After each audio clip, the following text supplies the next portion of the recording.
नमस्कार दोस्तों। आज के इस वीडियो में आपका स्वागत है। आज हम घन और घनमूल भाग 3 के बारे में पढ़ेंगे। आज के इस वीडियो में हम सबसे पहले घनमूल क्या होता है यह जानेंगे। इसके बाद हम अभाज्य गुणनखंडन विधि द्वारा घनमूल निकालना सीखेंगे और अंतिम में हम आकलन द्वारा घनमूल निकालना सीखेंगे। तो आइए आज का पाठ्यक्रम शुरू करते हैं। जैसा कि आपको याद होगा कि अपनी पिछले वीडियो में कुछ रोचक प्रतिरूप में मैंने अंतिम में आपसे एक सवाल पूछा था कि क्या 81 एक पूर्ण घन है। यदि नहीं तो वह हमें सबसे छोटी संख्या ज्ञात करनी थी जिसे 81 को गुना करें और गुणनफल जो हमें प्राप्त हो वह एक पूर्ण घन हो। तो आइए इसका उत्तर खोजते हैं। सबसे पहले 81 का हम अभाज्य गुणनखंडन करेंगे और जो रूप हमें ज्ञात होगा वह 3 गुना 3 गुना 3 गुना 3 होगा। यहाँ हम देखेंगे कि अभाज्य गुणनखंड 3 का हमारे पास एक ही समूह 3 का बन रहा है और एक 3 ऐसे का ऐसा ही रह जा रहा है। तो हम कह सकते हैं कि 81 एक पूर्ण घन नहीं है। तो इसे हम पूर्ण घन किस प्रकार बनाएंगे? अगर इस 3 को और 2 3 मिल जाएं तो यह अभाज्य गुणनखंड का भी 3 का एक समूह बन जाएगा। तो 3 गुना 3 होता है 9। तो हम कह सकते हैं कि 81 में अगर 9 गुना करें तो हमारे पास एक पूर्ण घन प्राप्त होगा। आइए अब हम घनमूल के बारे में जानें। जैसा कि हम जानते हैं किसी प्राकृत संख्या को उसी से 3 बार गुना करने से जो संख्या हमें ज्ञात होती है उस संख्या को हम उस प्राकृत संख्या का घन संख्या कहते हैं। इसी के प्रतिलोम जिस प्राकृत संख्या को 3 बार गुना करके हमने जिस घन संख्या को प्राप्त किया है उस प्राकृत संख्या को हम प्राप्त घन संख्या का घनमूल कहते हैं। घन संख्या को दर्शाने के लिए जिस प्राकृत संख्या को हमने 3 बार गुना किया है उसके दाहिनी तरफ ऊपर में हम 3 लिखते हैं। ठीक इसी प्रकार घनमूल को दर्शाने के लिए हम इस चिन्ह का प्रयोग करते हैं और इस चिन्ह में 3 लिखना अनिवार्य है। ये बहुत ही महत्वपूर्ण है, इसे लिखना ना भूलें। तो जैसा कि हम देख सकते हैं कि 3 गुने 3 गुने 3 27 होता है। तो 27 का घनमूल 3 होगा, हम यह कह सकते हैं। और घनमूल को दर्शाने के लिए 3 लिखना अनिवार्य है। मैं बार बार बता रहा हूं और आपको यह याद रखना बहुत जरूरी है कि 3 को दर्शाना हमारे लिए महत्वपूर्ण है। और अगर हम यह 3 नहीं लिखेंगे तो यह वर्गमूल कहलाएगा और हम जानते हैं कि यह वर्गमूल नहीं घनमूल है। ठीक इसी प्रकार हम जानते हैं कि 7 का घन 343 होता है। तो हम 343 का घनमूल क्या कहेंगे? आप इसका उत्तर ज्ञात कीजिए और इसका उत्तर मैं आपको आगे वीडियो में बताऊंगा। आइए अब हम अभाज्य गुणनखंडन विधि द्वारा घनमूल निकालना सीखें। सबसे पहले अभाज्य गुणनखंडन करने के लिए हम एक घन संख्या लेते हैं। तो घन संख्या के लिए मैंने यहाँ पे 216 लिया है। अब 216 का अभाज्य गुणनखंडन करने के लिए हम प्राकृत संख्याओं के समूह में एक को छोड़कर वह सबसे छोटी संख्या ज्ञात करेंगे जिससे कि हम 216 का विभाजन कर सकें। जैसा कि हम देख सकते हैं कि 216 के इकाई स्थान पे 6 है। तो हम 216 का विभाजन 2 से कर सकते हैं क्योंकि 216 एक सम संख्या है। तो 216 का 2 से विभाजन कर हमें 108 ज्ञात होगा। 108 के भी 8 इकाई स्थान पे 8 है। तो हम फिर से इसे 2 से विभाजन कर सकते हैं क्योंकि 108 भी एक सम संख्या होगा। तो 2 से विभाजन करने पे हमें 54 ज्ञात होगा। 54 के भी इकाई स्थान पे 4 है। तो हम कह सकते हैं कि 54 भी एक सम संख्या है। तो फिर से 2 से विभाजन करने पे हमें 27 ज्ञात होगा। अब 27 के इकाई स्थान पे 7 है। तो हम इसे 2 से विभाजन नहीं कर सकते। तो हम इसे 3 से विभाजन करेंगे। 3 से विभाजन करने पे हमें 9 ज्ञात होगा और फिर 9 को हम 3 से विभाजन कर सकते हैं। तो 9 को 3 से विभाजन कर हमें 3 ज्ञात होगा। अब अंतिम में 3 को ना ही हम 1 से करेंगे ना ही 2 से करेंगे। तो 3 खुद 3 से विभाजन होगा। तो हम इसे जैसे का तैसा लिख देंगे और आगे विभाजन नहीं करेंगे। अब हम 216 को इसके अभाज्य गुणनखंडों के तौर पे व्यतीत करेंगे। तो 216 को इनके अभाज्य गुणनखंडों के तौर पे लिखने के लिए सबसे पहले हम देखते हैं कि 2 3 बार आए। तो 2 गुने 2 गुने 2 लिखेंगे। फिर इसके बाद हम देख सकते हैं कि 3 3 बार आया है। तो हम फिर से 3 को 3 गुने 3 गुने 3 लिख लेंगे। अब 216 बराबर हो गया 2 गुने 2 गुने 2 और गुने 3 गुने 3 गुने 3।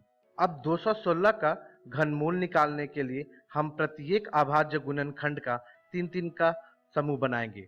तो 2 का 3 3 का समूह 1 बन गया।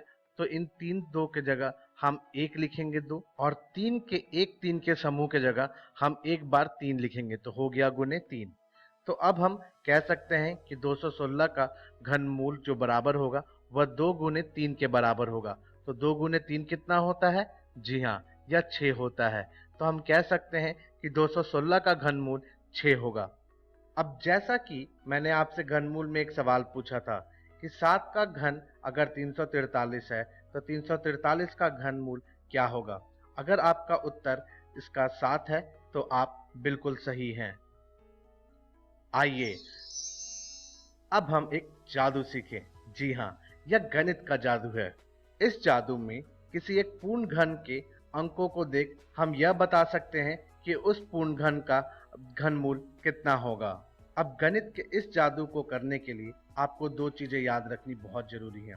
सबसे पहली चीज यह है, आपको याद होगा कि घन और घनमूल के पहले वीडियो में मैंने आपसे कहा था कि आप इसे याद कर लें।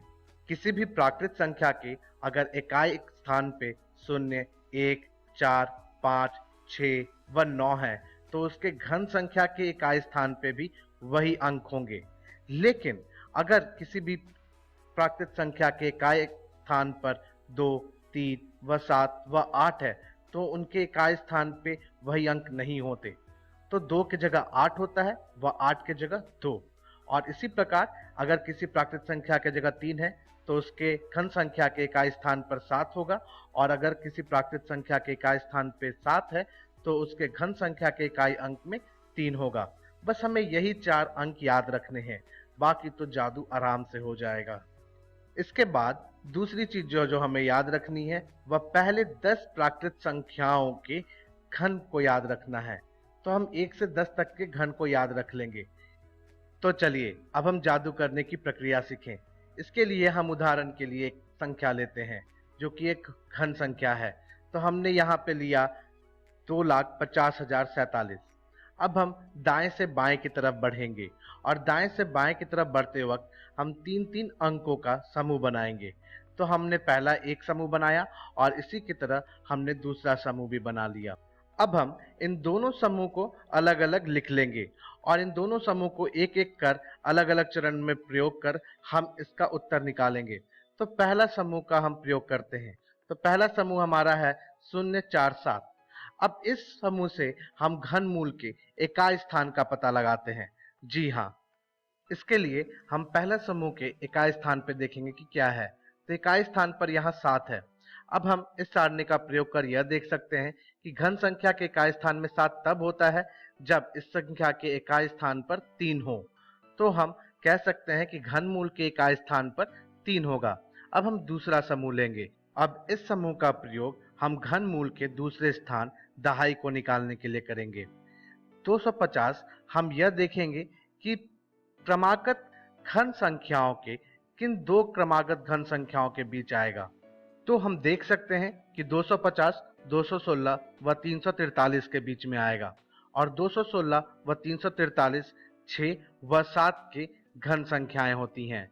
तो हम इनको कुछ इस प्रकार लिख सकते हैं कि 250 6 व 7 के घन संख्याओं के बीच आएगा। इस परिस्थिति में हमें सबसे पहले छोटी संख्या लेनी है, तो हम 6 लेंगे। तो हमारा दहाई अंक हो गया 6। तो हम कह सकते हैं कि 2,50,047 का घनमूल 63 होगा। था ना यह भी बड़ा आसान। तो आइए अब आपके लिए एक और प्रश्न है कि 7,78,688 का आकलन कर यह बताइए कि इसका घनमूल कितना होगा। आपको इसका उत्तर मैं अपनी अगली वीडियो में दूंगा। तो आज के इस वीडियो में हमने सबसे पहले यह सीखा कि घनमूल क्या होता है। इसके बाद हमने यह भी सीखा कि अभाज्य गुणनखंडन द्वारा हम किस प्रकार घनमूल निकाल सकते हैं, और अंतिम में हमने यह भी सीखा कि आकलन द्वारा हम किस प्रकार घनमूल ज्ञात कर सकते हैं। अब अपनी अगली वीडियो में हम सबसे पहले ऋणात्मक पूर्ण घन संख्याओं का घनमूल निकालना सीखेंगे।